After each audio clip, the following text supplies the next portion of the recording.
The blood on the road was still fresh when Zachary Thornhill rounded the bend. His horse, snorting nervously at the metallic scent, carried on the autumn wind. He had been traveling for 3 days straight, exhausted and ready to reach the next town, when he saw the crumpled form of a man sprawled across the dirt path. And chained to that corpse was something that made his breath catch in his throat. An orc girl, her green skin gleaming with sweat in the late afternoon sun. Her wrists locked in iron manacles that connected to the dead slaver's belt. She was on her knees, tugging desperately at the chains, her dark hair matted and wild around her face, and when she looked up at him, her amber eyes were filled with such raw terror that Zachary felt his heart clench. He dismounted slowly, keeping his hands visible, his mind racing through what he was seeing. The dead man wore the rough leather and metal insignia of the slavers who worked the northern territories, men who captured orcs and sold them to work camps or worse. This girl looked young, maybe 19 or 20, and she was covered in bruises and cuts, her clothing torn and filthy. She yanked harder at the chains as he approached, making a low sound in her throat that was half growl, half sob. "Easy," Zachary said softly, stopping several feet away. "I am not going to hurt you. I want to help." She stared at him with wild eyes, her breathing rapid and shallow. Her tusks were small and delicate, barely protruding past her lower lip, and there was dried blood on her temple. The dead slaver had clearly been attacked by something, his throat torn open, but Zachary could not tell what had killed him. Bandits maybe, or wild animals. The girl herself did not look capable of such violence in her current state. "Can you understand me?" Zachary asked, taking another careful step forward. "Do you speak the common tongue?" For a long moment she just stared, then she nodded once, jerky and uncertain. Her voice when she spoke was hoarse, cracked from thirst or screaming. "Get away, you will kill me, they all kill us." "I will not kill you," Zachary said firmly, "but I need to get those chains off you. That man is dead, and if anyone comes looking for him, you do not want to be found here. Neither do I, honestly." She looked down at the corpse chained to her wrists, and something in her expression shifted. Not relief exactly, but a kind of desperate calculation. She was weighing her options, trying to decide if this human man was a worse threat than whatever else might find her here. Zachary could see the moment she made her choice because her shoulders slumped slightly, exhaustion winning over fear. "The key," she whispered. He kept the key on his belt. Zachary moved to the dead man, trying not to look too closely at the gruesome wound. The smell was already starting to turn his stomach. He found the key ring easily enough, several small iron keys dangling from a loop. He unlocked the manacles on her wrists with shaking hands, and the moment she was free, the orc girl scrambled backward, putting distance between herself and both men, living and dead. She rubbed her raw wrists, watching Zachary with those unblinking amber eyes. Up close he could see she was actually quite striking, her features sharp and strong, her skin a deep forest green that caught the light beautifully. There were scars on her arms and shoulders, old ones that spoke of a hard life. "What is your name?" Zachary asked, standing slowly and backing away to give her space. She hesitated, then said quietly, "Korva." "I am Zachary. I am traveling to the town of Millbrook, about a day's ride from here. You cannot stay on this road, Korva. The other slavers will come looking for their man, and if they find you, they will take you again. Or worse." Korva looked around at the forest pressing in on either side of the road, at the lengthening shadows as the sun sank lower. She was clearly thinking through her options again, and Zachary could guess what they were.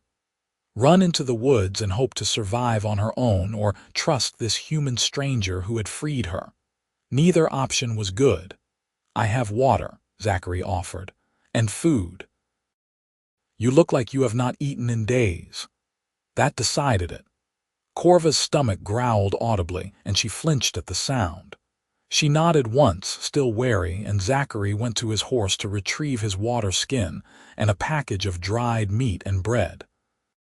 He held them out to her, not approaching, letting her come to him.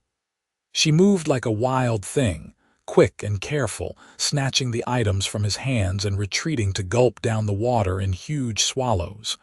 Zachary watched her eat, his mind working through the problem.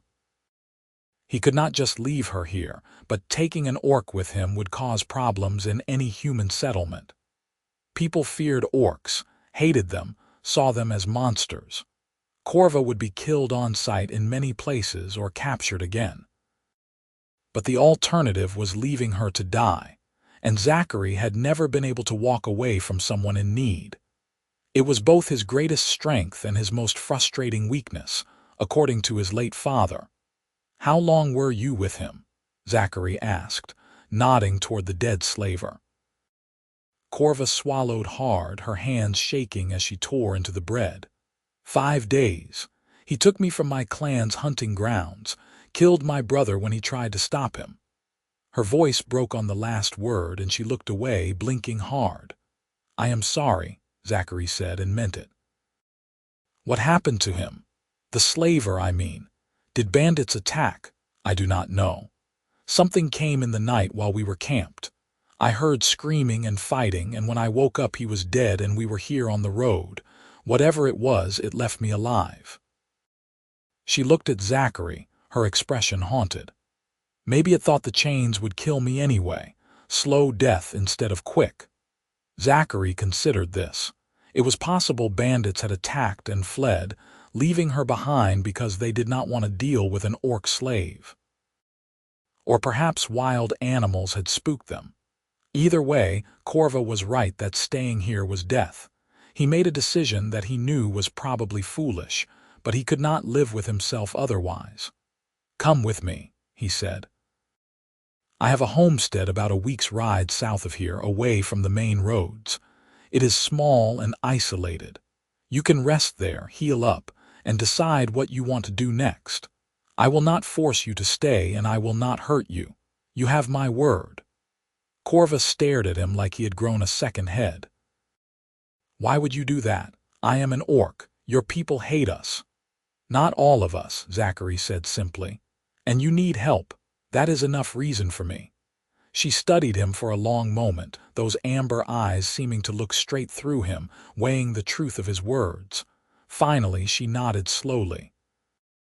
"If you try to hurt me or sell me, I will kill you. I am weak now, but I will not always be." "Fair enough," Zachary agreed. He meant it too. He would rather she be able to defend herself than be helpless. "Can you ride a horse? I can try." Getting Korva onto the horse was an exercise in patience. She was clearly terrified of the animal, and the horse was skittish around her scent. Zachary ended up walking alongside, leading the horse while Korva clung to the saddle with white knuckles. They could not make it to Millbrook anyway, not with an orc in tow, so Zachary decided to bypass the town entirely and head south through the forest roads. It would add several days to the journey, but it was safer for Korva. They traveled until full dark, then made camp in a small clearing well off the main path. Zachary built a small fire and shared more of his rations with Korva, who ate like she was starving. She probably was. The slavers were not known for feeding their captives well. As the fire crackled between them, Zachary found himself studying her face in the flickering light. She was pretty in a fierce, wild way, her features strong and expressive. When she caught him looking, she scowled, and he quickly looked away, embarrassed. "You said you have a homestead," Korva said after a while, her voice rough from disuse. "You live alone?" "Yes. My father died 2 years ago, left me the land. It is not much, just a small farm and a cabin, but it is mine. I grow wheat and vegetables, raise a few chickens and goats. Quiet life." "No wife?" Zachary felt his cheeks heat. "No, Most women in the area have better prospects than a poor farmer with more land than sense. Korva made a soft sound that might have been amusement. Better prospects. That is a human thing, yes, worrying about prospects and status, I suppose. What about orcs? Do you not care about such things? We care about strength and honor. Can you provide? Can you protect? Can you be trusted? Those are the things that matter. She paused, then added quietly, "My people would kill me if they knew I was traveling with a human. They would call me traitor." "Then we are both taking a risk," Zachary said. "We should get some sleep. Long day tomorrow." They settled down on opposite sides of the fire, wrapped in their bedrolls. Zachary lay awake for a long time, listening to Korva's breathing slowly even out as she fell into exhausted sleep. He wondered what he had gotten himself into, bringing an orc girl to his home. The neighbors were miles away, but word would spread eventually. People would talk. But he pushed those worries aside. Right now, Korva needed help and he could provide it. The rest would sort itself out. The next several days fell into a pattern.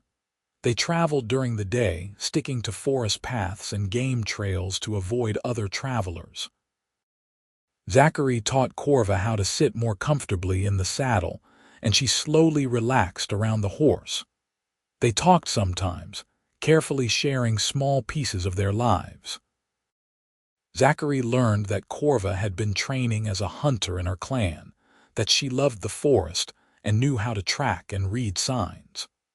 Korva learned that Zachary had fought in the border wars years ago, that he had seen enough death to last a lifetime, and wanted only peace now. The wariness between them slowly began to ease. Korva stopped flinching every time Zachary moved too quickly, and Zachary stopped watching her like she might bolt at any moment. They were still strangers, still fundamentally uncertain of each other, but the sharp edge of fear had dulled. On the 5th day of travel, they stopped at a stream to refill their water skins, and Zachary noticed Korva favoring her left side. When he asked about it, she admitted that one of her ribs was probably cracked from where the slaver had kicked her. Zachary had some basic medical knowledge from his time in the army, so he helped her wrap it properly with strips of cloth from his spare shirt.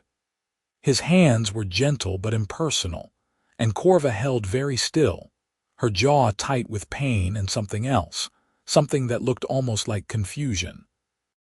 "Why do you care?" she asked quietly as he tied off the bandage. "I am nothing to you, an orc, a burden." Zachary sat back on his heels, meeting her eyes. "You are a person who was hurt and needed help. That is all the reason I need. Does there have to be more?" Korva looked away, her expression troubled. "In my world, yes, everything has a price. Everything is a trade. Help for help, debt for debt. You gain nothing from this." "Maybe I gain a clear conscience," Zachary said lightly, trying to ease the tension. "Or maybe I just have a terrible habit of picking up strays. My father always said I brought home every injured animal I found." That surprised a laugh out of her, short and sharp. "I am not an injured animal." "No," Zachary agreed, smiling. "You are much more trouble than an injured animal." "Animals do not threaten to kill me if I betray them." "Smart animals would," Korva said, but there was a hint of amusement in her voice now, and Zachary felt something warm settle in his chest. They reached Zachary's homestead on the 8th day, just as the sun was setting. The cabin was small but sturdy, built of logs and stone with a thatched roof and a stone chimney. There was a barn for the horse and a few goats, a chicken coop, and fields that were mostly harvested already, the wheat stubble golden in the fading light. It was modest and isolated, nestled in a valley with forest on 3 sides and the nearest neighbor miles away. Korva looked around with wide eyes, taking it all in. "This is yours, all of it, all 40 acres, Zachary confirmed, feeling a strange pride in showing her his home.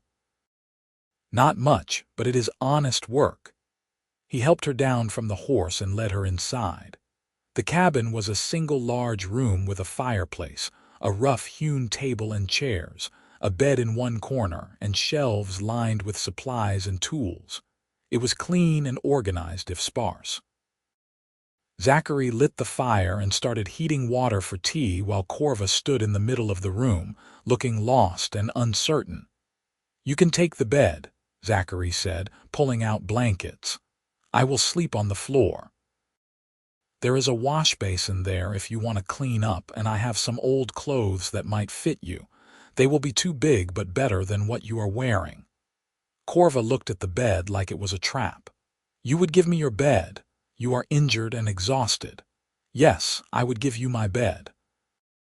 "It is just sleeping, Korva, not a marriage proposal."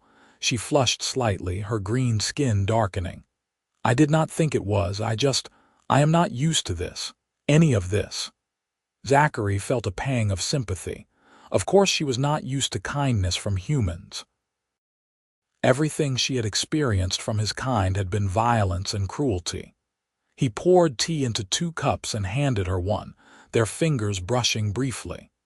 Korva took it carefully, inhaling the steam with something like wonder on her face. "You are safe here," Zachary said quietly. "I know you have no reason to trust that, but I promise you I mean it. You can stay as long as you need to heal and figure out what you want to do next." Korva sipped the tea, her eyes closing briefly in pleasure. When she opened them again, they were bright with unshed tears. "Thank you," she whispered. "I know those are just words, but I do not know what else to say. You saved my life, Zachary Thornhill. I will not forget that." "You already thank me by not killing me in my sleep," Zachary said, trying to lighten the mood. "Now drink your tea and get some rest. Tomorrow we can start figuring out the next steps." That night, Korva slept in the bed while Zachary made a pallet on the floor near the fire. He lay awake listening to her breathe, thinking about the enormous complication he had brought into his quiet life. But when he thought about leaving her chained to that corpse, about walking away, his chest tightened with revulsion. No, he had made the right choice. He would deal with whatever consequences came. The days that followed fell into an unexpected rhythm. Zachary went about his usual farm work, tending the animals and preparing the fields for winter. Korva slowly healed, her ribs mending and her bruises fading to yellow and green. At first she stayed inside mostly, wary of being seen, but as her strength returned, she began to help with chores. She was surprisingly good with the animals, gentle with the goats and chickens despite her intimidating appearance. She also proved to be an excellent forager, bringing back mushrooms and wild herbs from the forest that Zachary had never noticed. They developed an easy partnership, working side by side during the day and sharing meals by the fire at night. Zachary found himself looking forward to those evenings, to the sound of Korva's voice as she told stories about her clan and their traditions. She had a dry sense of humor that caught him off guard sometimes, making him laugh until his sides hurt. In turn, he shared stories from his time in the army, carefully editing out the worst parts, the parts that still gave him nightmares. One evening, about 2 weeks after their arrival, Korva was helping Zachary repair a fence post when she suddenly grabbed his arm, her eyes fixed on the tree line. Zachary followed her gaze and saw a rider approaching on the road, still distant but clearly heading their way. His stomach dropped. "Get inside," Zachary said urgently. "Hide in the cellar. Do not come out until I come for you." Korva looked like she wanted to argue, but she saw the fear in his face and nodded, sprinting for the cabin. Zachary watched her disappear inside, then turned to face the approaching rider, his heart pounding. As the man drew closer, Zachary recognized him with a sinking feeling. It was Marcus Thorne, a farmer from the next valley over, a good man but deeply suspicious of anything out of the ordinary. "Zachary," Marcus called out as he dismounted. Good to see you. Thought I would ride over and check on you before the snow comes. You have been scarce at the market lately. Been busy with the harvest, Zachary said, forcing a smile. You know how it is. What brings you all this way? Heard some troubling news from the traders passing through. Said there was a slaver found dead on the North Road a couple weeks back, and his orc captive was gone. Nasty business. They are warning everyone to watch out in case the orc comes south looking for settlements to raid. Zachary felt his blood run cold but kept his expression neutral. An orc out here. I have not seen anything unusual. Marcus looked around the farmyard, his eyes sharp. You would tell me if you did, right? We look out for each other in these parts. An orc is dangerous, Zachary. They are not like us. They are animals. I would tell you, Zachary lied, hating himself for it, but I have not seen any sign of orcs, just me and the chickens out here. Marcus seemed satisfied with that answer. He stayed for another half hour, talking about the coming winter and comparing crop yields, and every minute felt like an eternity to Zachary. Finally, Marcus mounted up and rode off, and Zachary waited until he was out of sight before rushing to the cabin. Korva, he called down into the cellar. He is gone, you can come out. She emerged from the darkness, her face pale and her eyes haunted. He thinks I am an animal, a threat. He does not know you, Zachary said firmly. He is just repeating what he has always been told. It does not make it true. But it makes it dangerous for you, Korva said quietly. If they find out you have been hiding me, they will call you a traitor. They might hurt you, or worse. Zachary took a deep breath, knowing she was right but unwilling to accept it. Let me worry about that. You are safe here.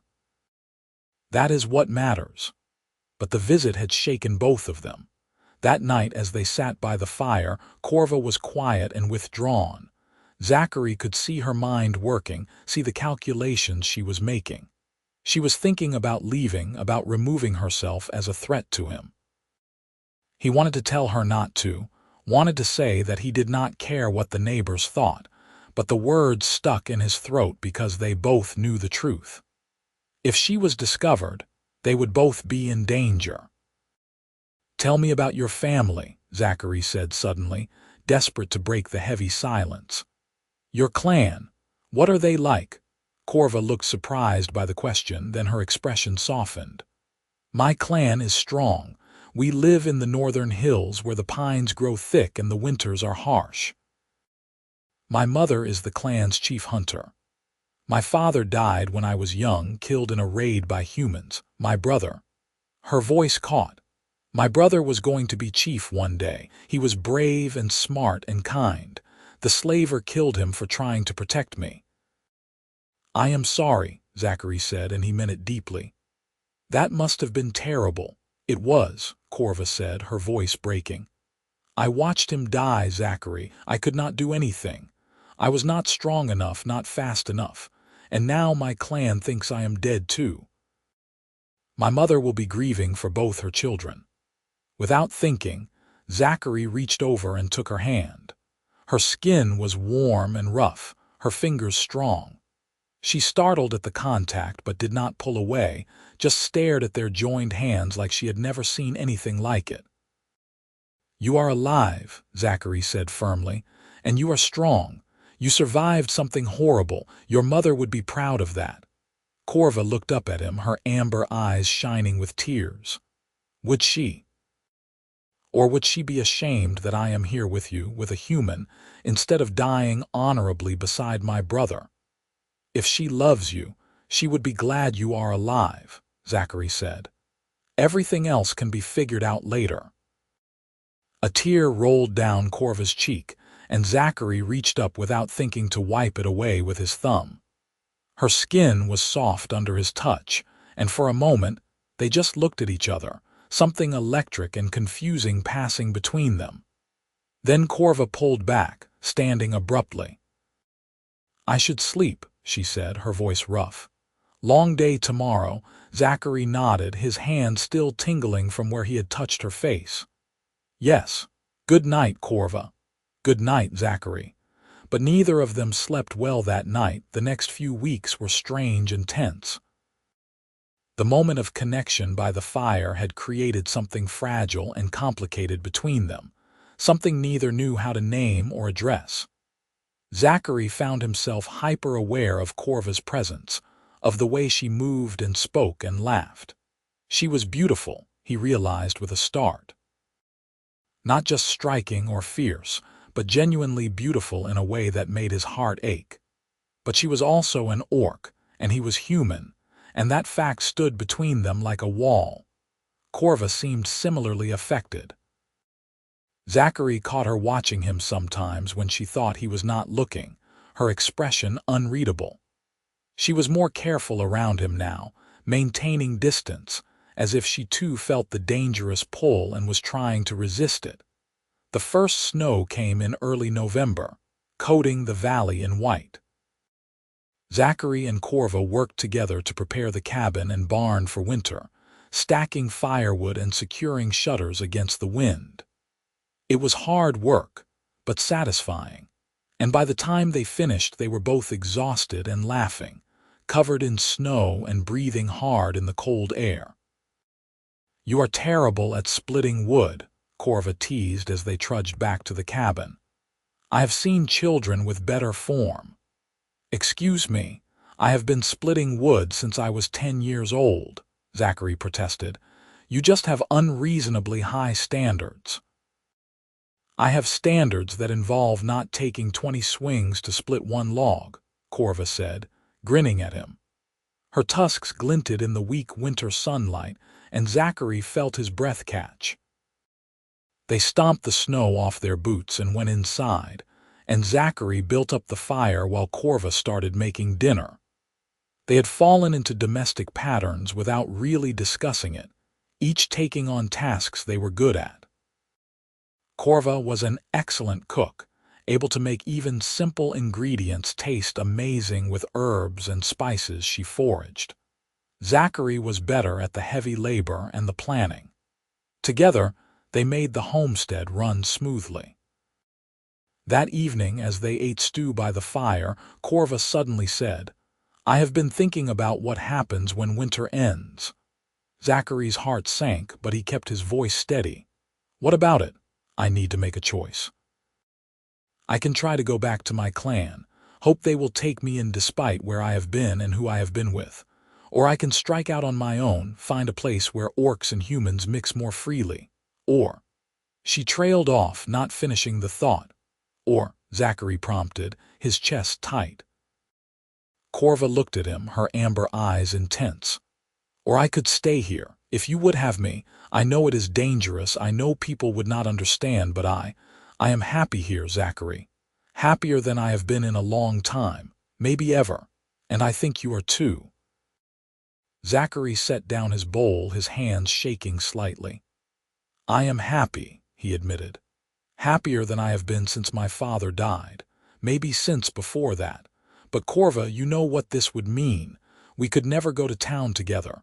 We would have to hide what you are, and if anyone found out—" "I know," Korva said quietly. "I know all of that, but I also know that I do not want to leave, not unless you want me to go."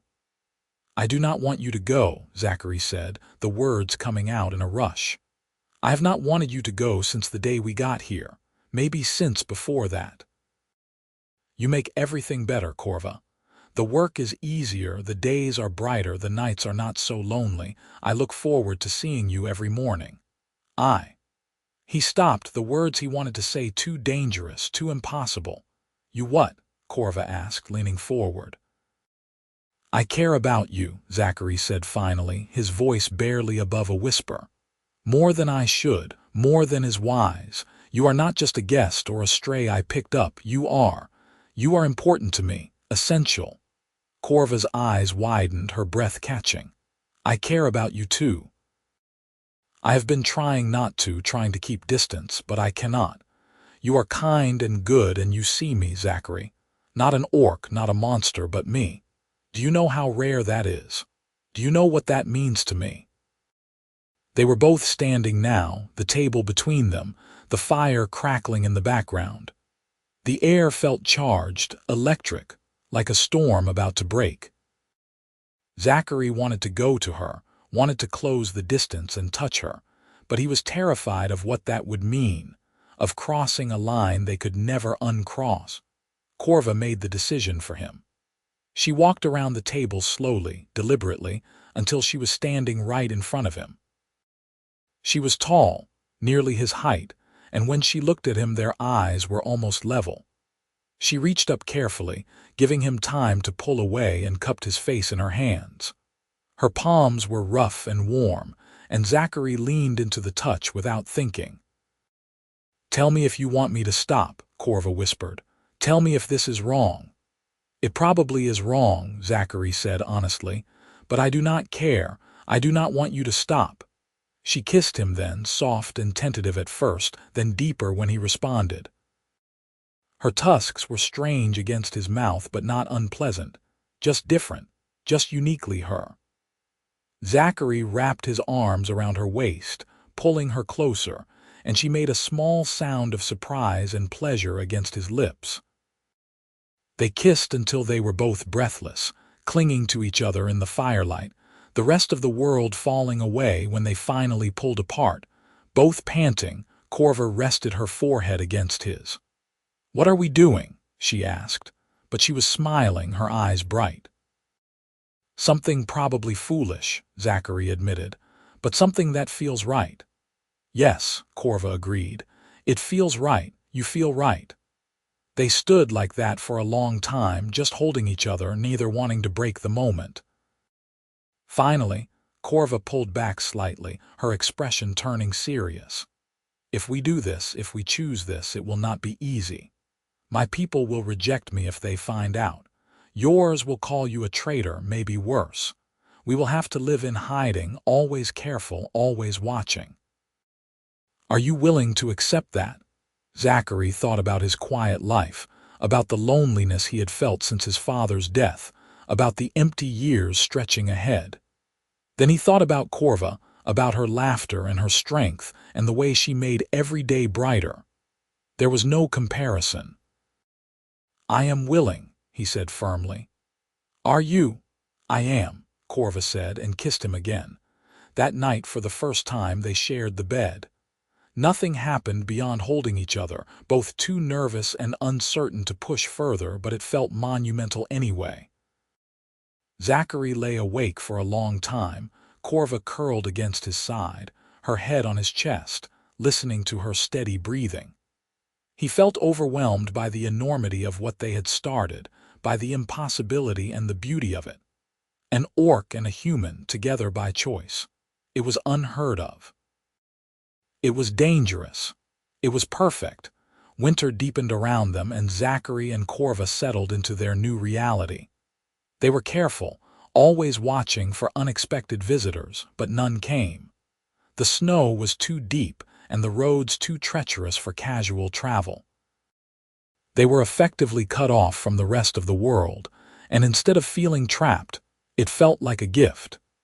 They had time to learn each other, to navigate this strange new relationship without outside interference.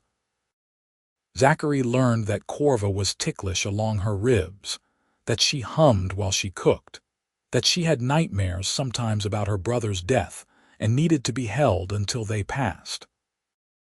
Korva learned that Zachary talked in his sleep, that he was terrible at cards but excellent at chess, that he had a deep well of patience for teaching her to read and write in the common tongue. They learned how to kiss around her tusks, how to fit their bodies together comfortably when they slept, how to communicate with looks and small touches when words were not enough. They also learned the physical side of their relationship, slowly and carefully, making sure each step was something they both wanted. It was strange at first, navigating their differences, but also wonderful in a way Zachary had never experienced.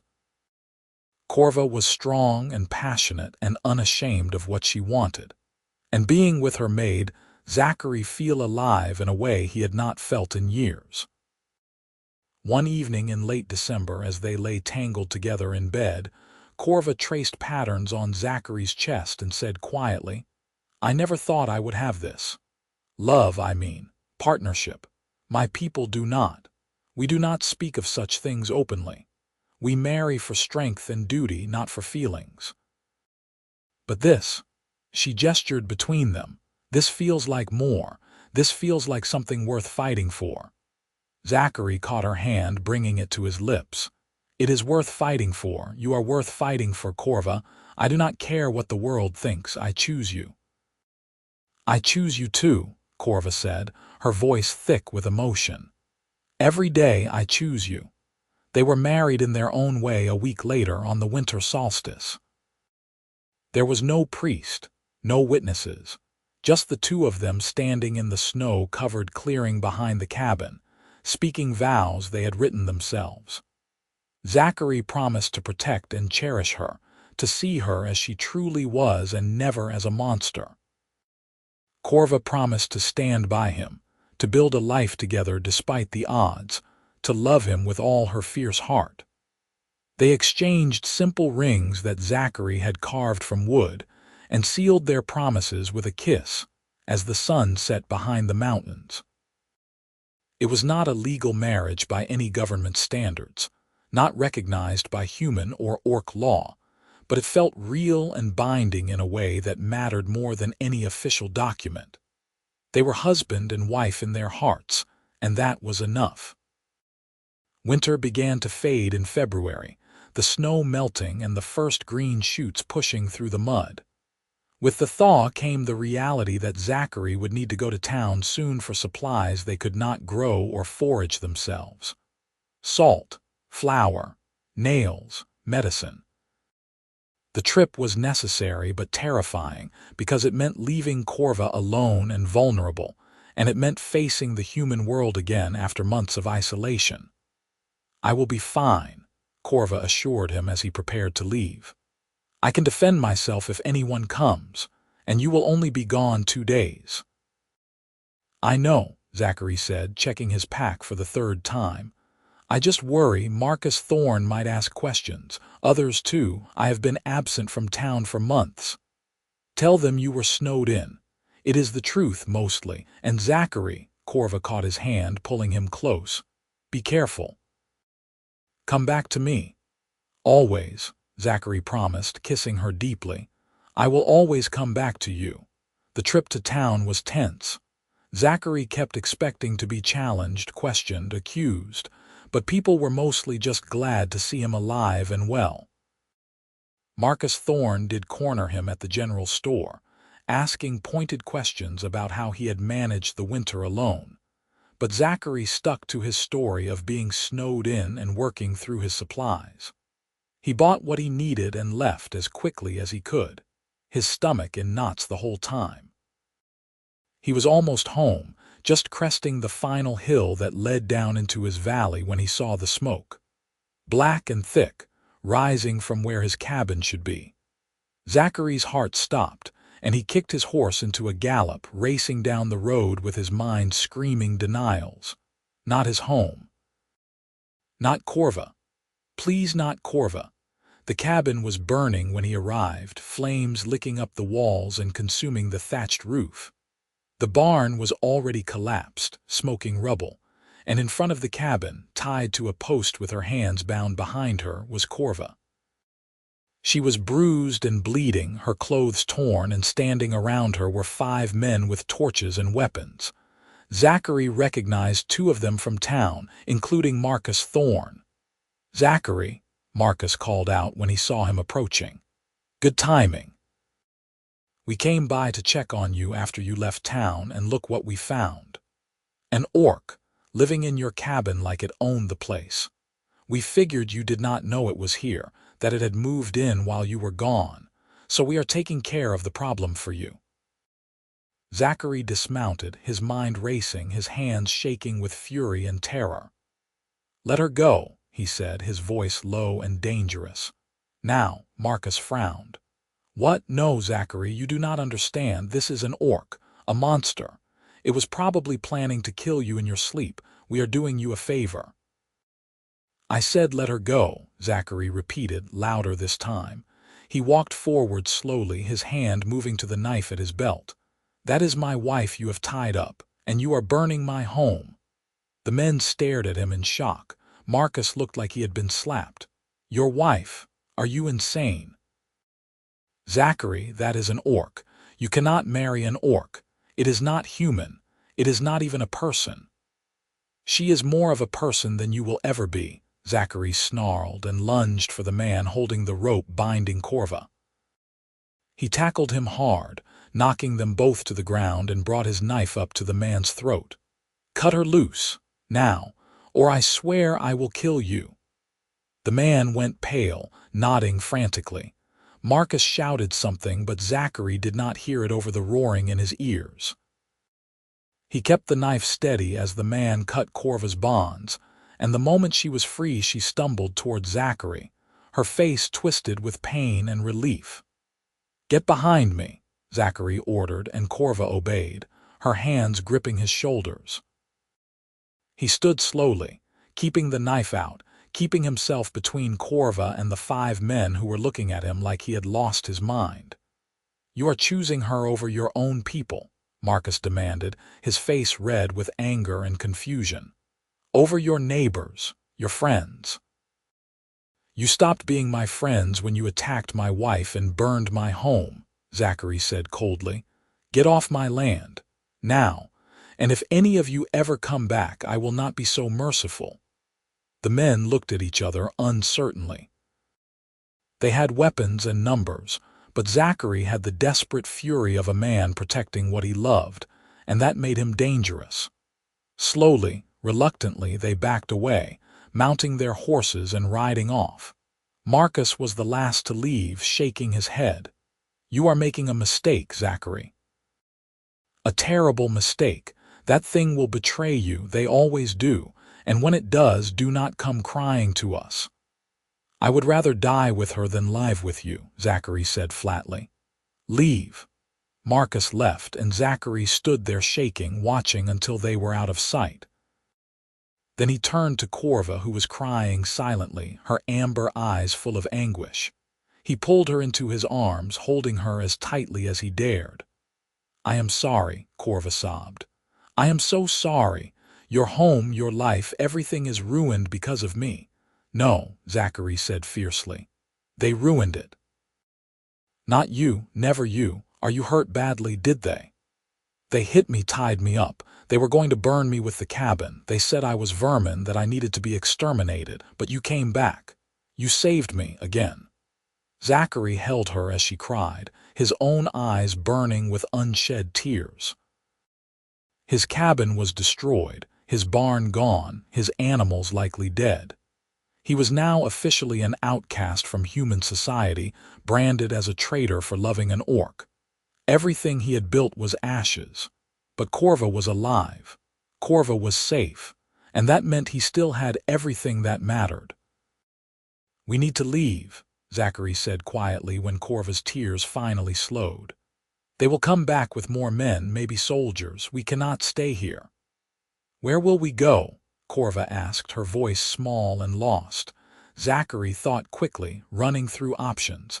They could not go to any human town. They could not go to the orc lands either, not together. But there were rumors of places far to the east, beyond the mountains, where humans and orcs had started to live together in peace. Border towns where the old hatreds were fading. It was a long shot, maybe just a fantasy, but it was the only hope they had. East, Zachary said. There are settlements past the Spine Mountains where humans and orcs trade and live together. It will be a long journey and dangerous, but if we can get there, we might be safe. We might be able to build a real life together.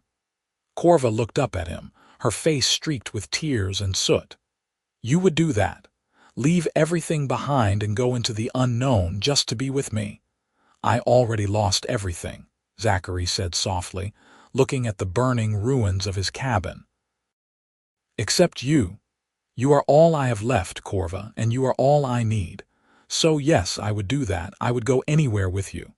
She kissed him then, hard and desperate, tasting of salt and smoke. Then let us go. Let us find a place where we can just be Zachary and Korva, not human and orc. Where no one cares that we love each other. They salvaged what they could from the wreckage, which was not much. Some tools that had been in the barn, his father's sword that he had buried in a chest outside, a few supplies. Zachary's horse had bolted but came back when he whistled, skittish but unharmed. They packed quickly, constantly watching the road for the return of Marcus and his mob. As the sun set, painting the sky orange and red, Zachary and Korva rode away from the only home Zachary had ever known, heading east toward the mountains and an uncertain future. It should have felt like defeat, like running away, but instead it felt like freedom. They were together and they were alive, and they had each other. That was enough to start over. The journey was brutal. Winter still held the mountain passes, and they had to navigate through snow and ice with limited supplies. Zachary's military experience helped, as did Korva's hunting skills. They survived on what they could forage and hunt, sleeping under the stars or in shallow caves. It was cold and exhausting and dangerous, but they faced it together, and that made it bearable. They talked a lot during those long days of travel, sharing dreams and fears, planning what they would do when they finally found a safe place. Korva wanted to open a shop, maybe selling the remedies and potions she knew how to make from forest herbs. Zachary wanted a small piece of land again, nothing grand, just enough for a garden and some chickens. They both wanted children eventually, little half-orc babies who would grow up in a world that accepted them. It was a beautiful dream, fragile and hopeful. 3 weeks into their journey, they encountered another traveler on the road, a dwarf merchant heading west with a wagon full of goods. He looked at them curiously, noting Zachary's protective stance and Korva's obvious orc features, but he did not seem hostile, just intrigued. "You two together?" The dwarf asked bluntly. "Human and orc, we are married," Zachary said carefully, ready to defend them if needed. The dwarf grinned, his weathered face creasing. "No judgment here, friend. I have seen stranger pairings in my travels. You heading to the Free Territories?" "The what?" Korva asked. "The Free Territories, east of the mountains. Bunch of settlements that broke away from the old kingdoms, made their own rules. They do not care about race or species, just whether you can work and contribute. Lots of mixed couples there, humans and orcs, elves and dwarves, all kinds. It is not perfect, but it is better than the alternatives. You keep heading east for another week, you will hit the first town, place called Crossroads." Hope flared bright in Zachary's chest. "Is it real? We heard rumors, but we did not know if they were true." "Real as you and me," the dwarf confirmed. "Been trading there for years. You will be safe there, as safe as anywhere in this world. Tell them Boren sent you if anyone gives you trouble. Might help, might not, but it cannot hurt." They thanked the dwarf profusely and continued east with renewed energy. The knowledge that there was a real place, a real sanctuary waiting for them, made the hardships easier to bear. They pushed through the last of the mountain passes and emerged on the eastern side, where the landscape opened up into rolling hills and pine forests. And there, nestled in a valley, was Crossroads. It was not a large town, maybe 100 buildings clustered around a central square, but it was bustling with activity. And Zachary felt his breath catch, because walking through the streets were humans and orcs, side by side, talking and trading and laughing together like it was the most natural thing in the world. There were other species too, dwarves and elves and even a few half-orcs, all mingling without apparent conflict. It was everything they had hoped for and more. They rode into town slowly, both of them staring in wonder. A few people glanced at them curiously but without hostility. An orc woman waved at Korva from a shop doorway, and Korva waved back uncertainly, clearly overwhelmed. They found an inn at the center of town and went inside, still half expecting someone to start shouting or attacking.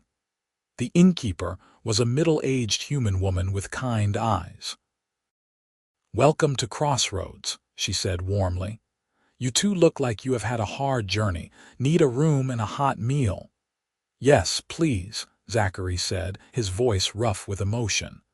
"We do not have much money, but we can work to pay our way." "We will figure something out," the innkeeper said, waving off his concerns. "I am Maggie. You two married?" "We are," Korva said, reaching for Zachary's hand. He took it immediately, and Maggie smiled. "Good for you. Lots of mixed couples here, you will fit right in. Come on, let me get you settled." She led them upstairs to a small but clean room and left them alone to rest. Zachary and Korva stood in the middle of the room, looking at each other, and then they both started laughing. It was relief and joy and disbelief all mixed together, and they laughed until they were crying, holding each other tightly. "We made it," Korva whispered. "We actually made it." "We did," Zachary agreed, kissing her forehead. "We are safe. We can stay here, build a life here, together." They spent the next few weeks settling into Crossroads. Zachary found work helping to build a new barn on the outskirts of town, using his farming knowledge and labor skills. Korva started selling her herbal remedies at the market and quickly gained a reputation for her knowledge and skill. They rented a small house on the edge of town. Nothing fancy, but it was theirs, and they spent their evenings making it feel like home. The people of Crossroads welcomed them without judgment. They met other mixed couples, heard stories of others who had fled persecution and found safety here. There were challenges, certainly. Some of the older residents were still suspicious of orcs, and some of the orc refugees were wary of humans. But the overall atmosphere was one of tentative cooperation and growing trust. It was not perfect, but it was hopeful, and that was more than enough. One evening in late spring, about 4 months after their arrival, Zachary and Korva were sitting on their small porch watching the sunset when Korva suddenly said, "I am pregnant." Zachary's heart stopped, then started racing. "What? Are you sure?" "I am sure," Korva said, placing a hand on her still flat stomach. "About 2 months along, I think. I wanted to be certain before I told you. Are you? Are you happy?" "Happy," Zachary laughed, pulling her into his arms. "I am terrified and thrilled and overwhelmed. A baby, our baby." "Korva, that is everything." "It is," Korva agreed, tears streaming down her face. "It is everything. A family, Zachary. We are going to have a family." They held each other as the sun dipped below the horizon, painting the sky in brilliant shades of orange and pink. Zachary thought about how far they had come, about the dead slaver on the road and the chains and the fear. He thought about the journey, the sacrifices, the pain. And he thought about this moment, about the woman in his arms and the child growing inside her, and he knew with absolute certainty that it had all been worth it. The pregnancy was not easy.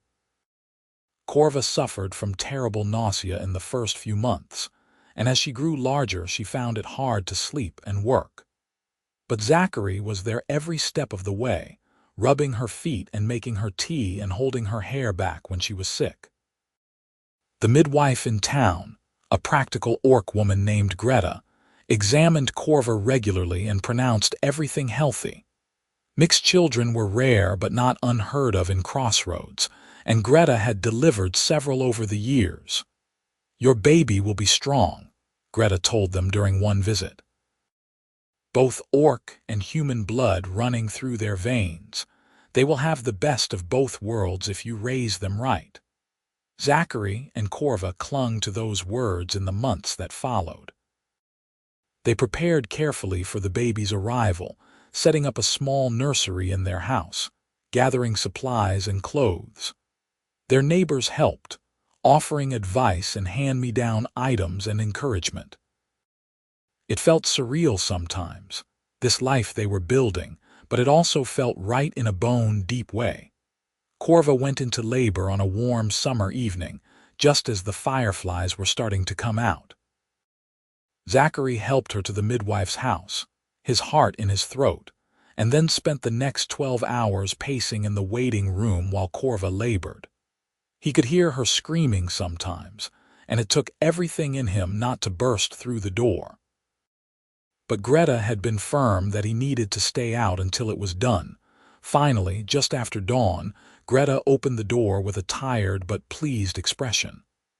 "You have a daughter," she announced. "A healthy baby girl, and your wife is fine, just exhausted. Come meet your family." Zachary stumbled into the room, his eyes immediately finding Korva. She was pale and sweaty, lying in the bed with a bundle of blankets in her arms. When she looked up at him, her smile was radiant, exhausted but utterly happy. "Come see her," Korva whispered. Zachary approached slowly, his legs shaking, and looked down at the tiny face peeking out from the blankets. His daughter. She had Korva's green skin, though lighter, and what looked like Zachary's dark hair. Her eyes were amber like her mother's, and when she yawned, Zachary could see the tiniest hint of tusks starting to form in her mouth. She was perfect. She was beautiful. She was theirs. "What should we name her?" Zachary asked, his voice cracking with emotion. "I was thinking Alara," Korva said softly. "It means light in the old orc tongue. She is our light, Zachary, the proof that what we have is real and good." "Alara," Zachary repeated, testing the name. "Alara Thornhill, it is perfect. She is perfect. You are perfect. I love you so much, Korva." "I love you too," Korva said, tears streaming down her face. "Thank you for finding me. Thank you for choosing me. Thank you for this." Zachary leaned down carefully, kissing Korva's forehead and then their daughter's tiny hand. "Thank you for letting me, for trusting me, for building this life with me. I would do it all again, every hard moment, just to be here right now." They stayed in the midwife's house for 2 days, letting Korva recover and learning how to care for their newborn. Then they went home, and their little house suddenly felt full in the best possible way. Alara was a good baby, surprisingly calm, and she seemed to love being held by either of her parents. Zachary discovered a patience he did not know he possessed, walking her around the house in the middle of the night when she fussed, singing soft lullabies his own father had sung to him. The community of Crossroads rallied around them. Neighbors brought food and gifts, offered to babysit so Zachary and Korva could rest, shared wisdom from their own experiences raising children in this unique place. It was the kind of support Zachary had always imagined a community should provide, but had rarely experienced in his old life. As Alara grew from a newborn to an infant to a toddler, Zachary watched in amazement as she embodied the best of both her parents. She had Korva's strength and determination, learning to walk early and fearlessly climbing everything she could reach. She had Zachary's curiosity and gentleness, constantly asking questions and treating animals with surprising tenderness. She was accepted without question by the children of Crossroads, playing with human and orc kids alike, learning both languages and both cultures. One day, when Alara was about 2 years old, Zachary found her in the garden, carefully planting seeds alongside Korva. She was chattering in a mix of common and orcish, her little hands covered in dirt, her face screwed up in concentration. Korva was laughing, correcting her technique with infinite patience, and Zachary felt his heart swell so large he thought it might burst. This was his family. This was his life. Not the one he had planned or expected, but something so much better. He had lost everything to find it, had faced prejudice and violence and exile, but standing there watching his wife and daughter in the garden, he knew he would not change a single thing. "Papa," Alara called out when she spotted him. "Come help. We are planting carrots." "Carrots, huh?" Zachary said, kneeling down beside her. "That sounds important. Show me what to do." Alara grabbed his hand with her dirty fingers and dragged him into the work, explaining with toddler seriousness exactly how to place the seeds and cover them with soil. Korva watched them both with soft eyes, and when she caught Zachary's gaze, she mouthed the words, "I love you." "I love you too," Zachary mouthed back, and meant it with every fiber of his being. That evening, after Alara was asleep and the house was quiet, Zachary and Korva sat on their porch like they did most nights, watching the stars come out. Korva leaned against Zachary's shoulder and he wrapped his arm around her, holding her close. "You ever regret it?" Korva asked quietly. "Leaving your old life, losing your home?" Zachary thought about it honestly, then shook his head. "No, I regret that it had to happen that way, that people could not just accept us. But I do not regret choosing you, choosing this life. You and Alara are my home now, Korva. Not a building or a piece of land. You, and I have never been happier or more complete." "I feel the same," Korva said, pressing a kiss to his jaw.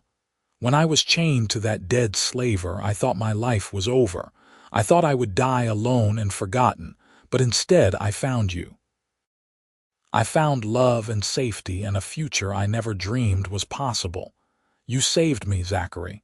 In every way a person can be saved."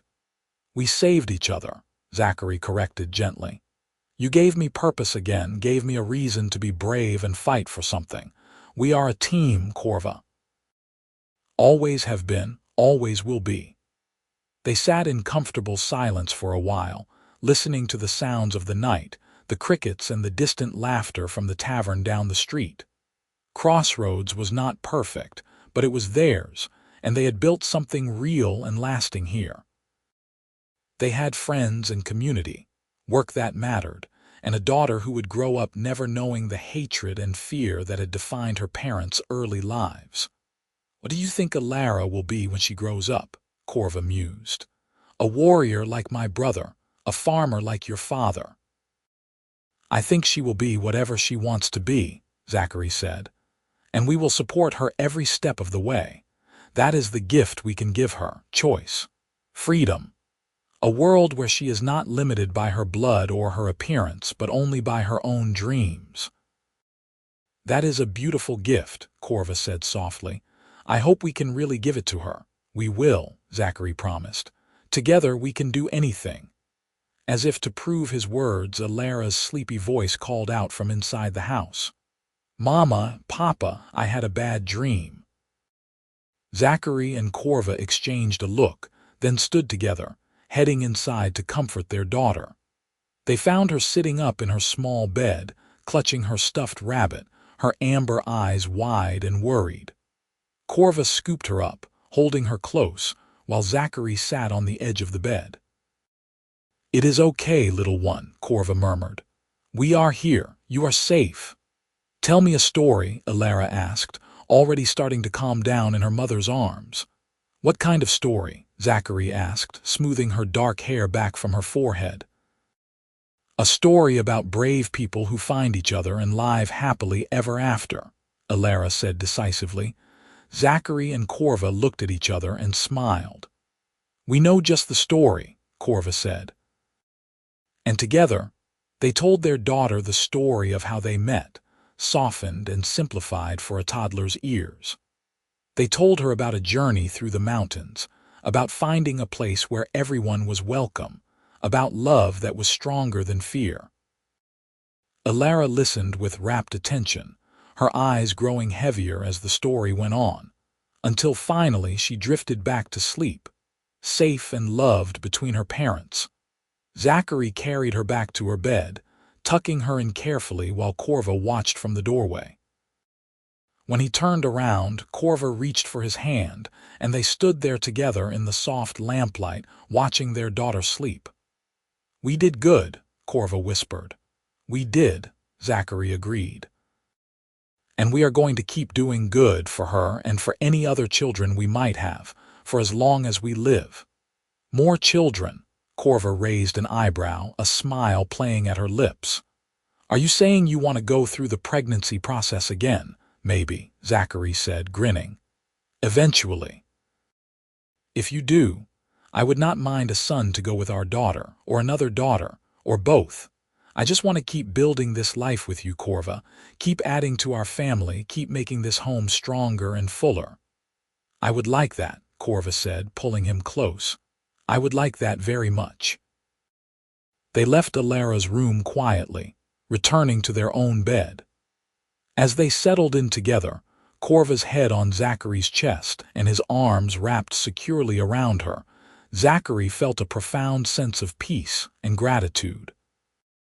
The road that had brought them here had been long and painful and often terrifying, but every step had been worth it. Every sacrifice had led to this moment, to this life, to this love. The years that followed were full and happy. Zachary and Korva expanded their home, adding more rooms as they welcomed 2 more children into the world, a son named Torin and another daughter named Mira. All 3 children grew up strong and healthy, loved fiercely by both parents and embraced fully by the community of Crossroads. They learned both human and orc traditions, spoke both languages fluently, and grew into confident young people who knew they belonged exactly as they were. Zachary's work as a builder expanded until he was one of the most respected craftsmen in town, known for his skill and fairness. Korva's herbal shop became a cornerstone of the community, and she took on apprentices, teaching others the old orc remedies and healing techniques. Together, they became pillars of Crossroads, proof that love could cross any divide, and that families built on choice could be just as strong as those built on blood. They never forgot where they came from, the chains and the fear and the desperate flight through the mountains. But they also never let those memories define them. They were not the traumatized survivors anymore, but thriving participants in a new kind of world, one they were actively helping to build. On their 10th anniversary, Zachary took Korva back to the clearing where they had spoken their vows, which had become a traditional spot for couples in Crossroads to marry. They stood together in the same spot, older and more worn but infinitely happier, and renewed their promises to each other. This time there were witnesses, dozens of friends and neighbors who came to celebrate their love. Alara, Torin, and Mira stood at the front, holding hands and grinning at their parents. "10 years ago, I promised to see you as you truly are, to cherish you, and to build a life with you against all odds," Zachary said, his voice steady and clear. "I have kept that promise, Korva. And I will keep it for 10 more years and 10 after that, and for every day I am blessed to have with you.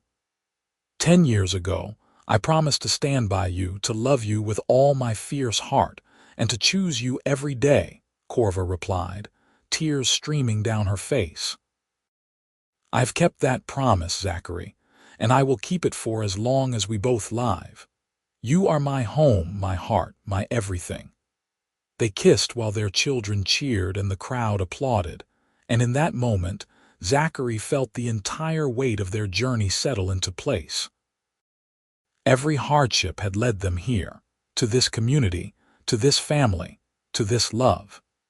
It was not the life he had imagined for himself all those years ago when he found a dead slaver on the road and a terrified orc girl chained to the corpse. But it was the life he was meant to have, and he would not trade it for anything in the world. As the celebration continued into the evening, with food and music and laughter filling the clearing, Zachary pulled Korva aside for a quiet moment. They walked to the edge of the gathering, looking out over the valley that had become their home, at the lights of Crossroads twinkling in the growing darkness. "What are you thinking?"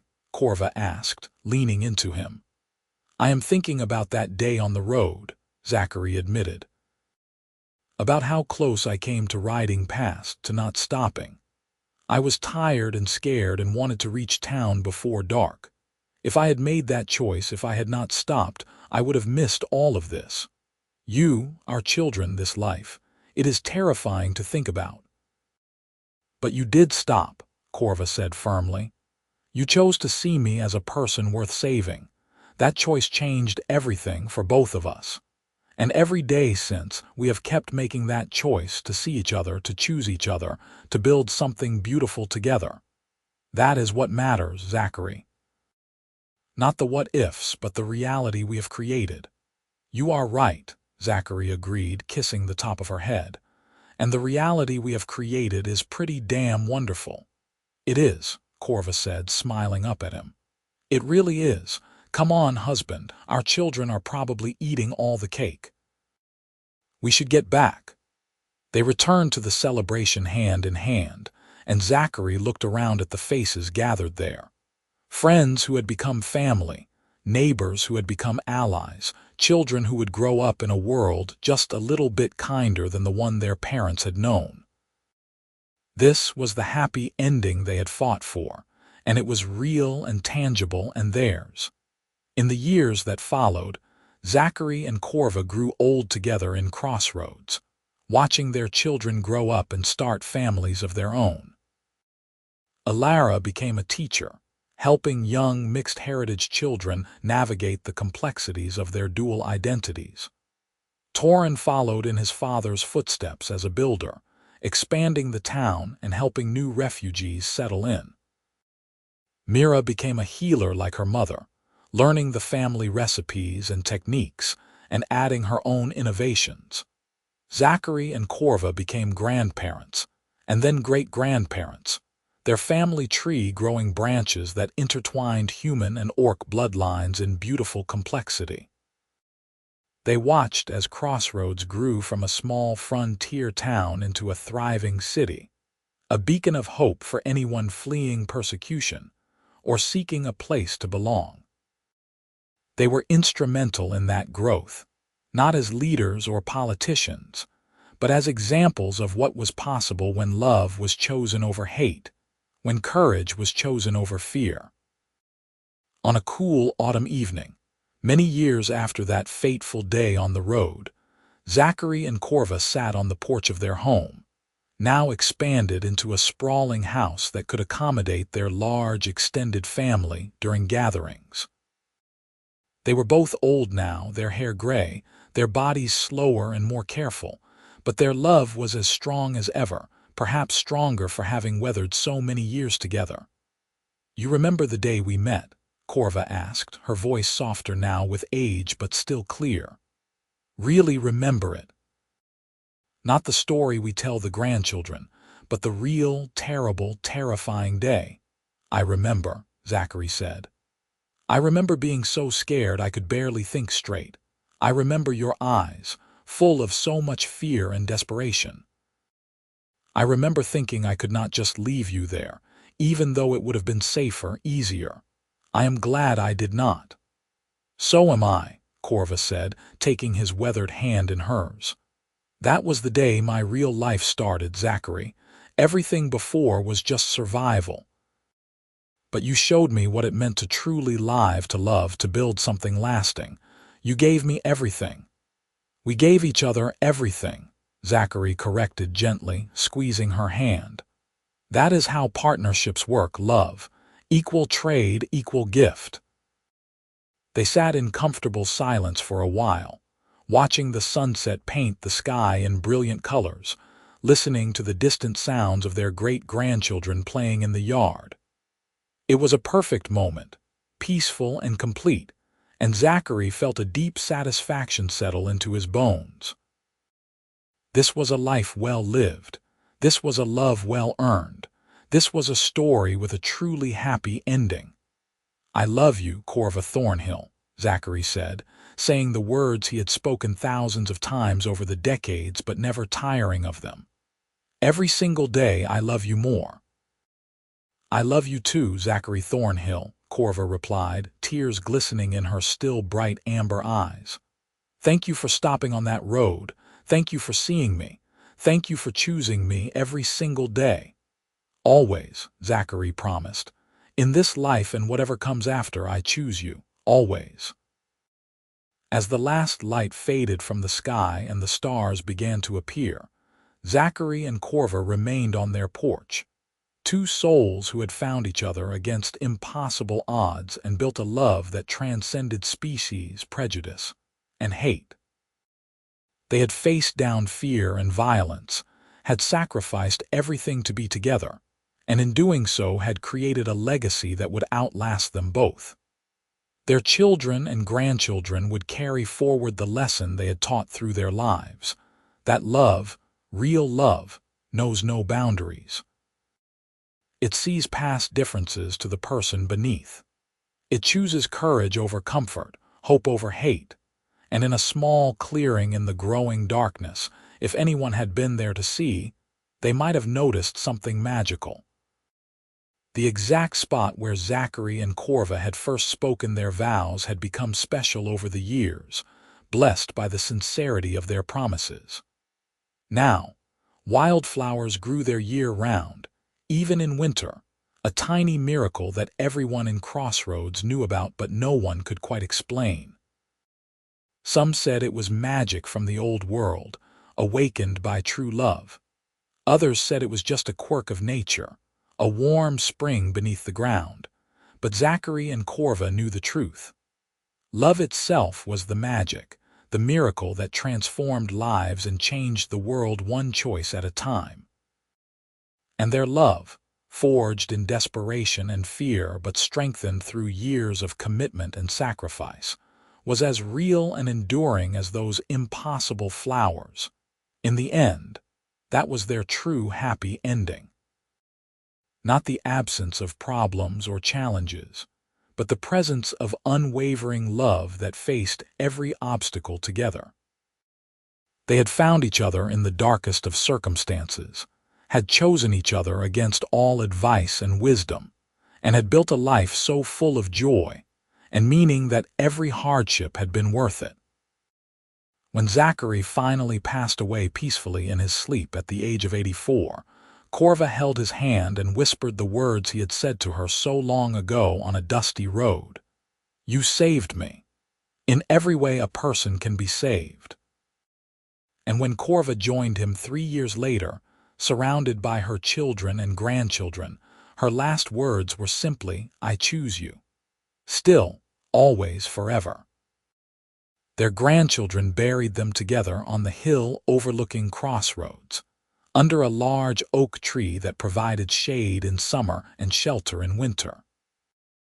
And if visitors to their grave sometimes noticed wildflowers blooming there out of season, or felt an inexplicable warmth and peace in that spot, they knew they were standing on holy ground. Not holy in a religious sense, but holy in the truest meaning of the word. Sacred, set apart.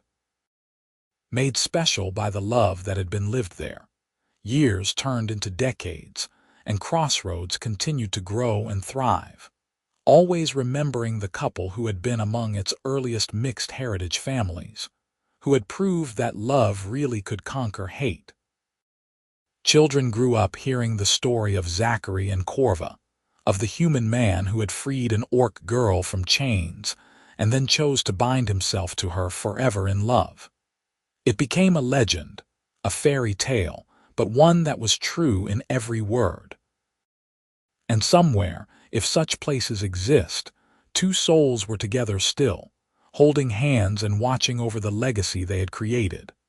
A legacy not of wealth or power, but of courage and love.